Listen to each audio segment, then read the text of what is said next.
quand tu ouvres la bouche pour demander quelque chose à Dieu, arrête de le limiter. Vous savez, à travers la Bible, on comprend quelque chose. Dieu agit dans ta vie selon la manière dont tu penses qu'il peut agir. Dieu opère des miracles dans ta vie. Dieu te donne selon ce que tu crois qu'il est capable de faire. C'est pourquoi tu remarques que dans la Bible, il y a certaines personnes qui viennent voir le Seigneur, qui disent « Seigneur, viens imposer les mains à ma fille ».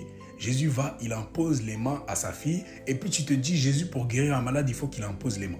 Et puis il y a un autre homme, le centenier, qui vient voir Jésus, qui dit, mon serviteur est malade. Et Jésus dit, je viendrai avec toi et je guérirai ton serviteur. Mais on a ici un serviteur qui a une conception de Dieu, qui a une conception de Jésus qui est plus grande que celui d'avant.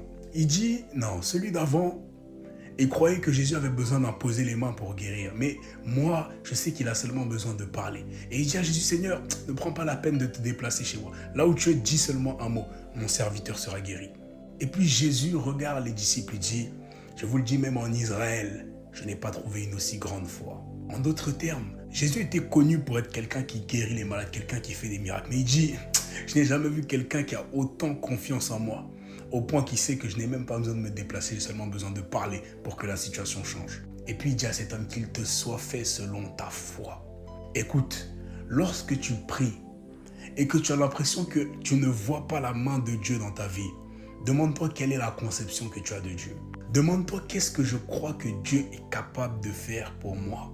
La Bible dit dans Luc chapitre 1, en effet, rien n'est impossible à Dieu. Tu pries un Dieu qui est capable de tout. Mais lorsque tu pries, souvent c'est toi-même qui le limites. Tu vas dire, oh voilà cette situation-là. Si Dieu est seulement capable de faire que cette maladie, ça aille un peu mieux, ça s'arrange un peu, je serais déjà contente. Si Dieu est seulement capable de faire en sorte que mes notes s'améliorent un peu, que ça aille un peu mieux de mon côté, c'est bon. Je ne demande pas trop, je demande seulement ça.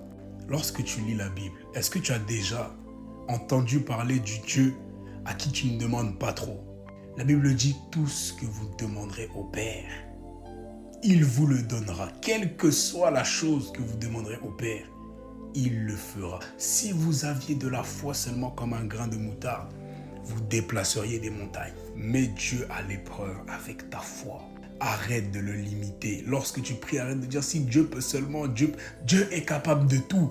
Alors quand tu ouvres la bouche devant lui, ne dis pas seulement ce que tu dis, bon ça il pourrait, dis ce que tu aimerais voir. Ne te limite pas dans tes prières, ne te limite pas dans ce que tu demandes. Rien n'est impossible à Dieu. La Bible dit car il dit une chose et elle arrive. Il ordonne et elle existe. Ça veut dire que même ce qui n'existe pas à l'origine, même ce qui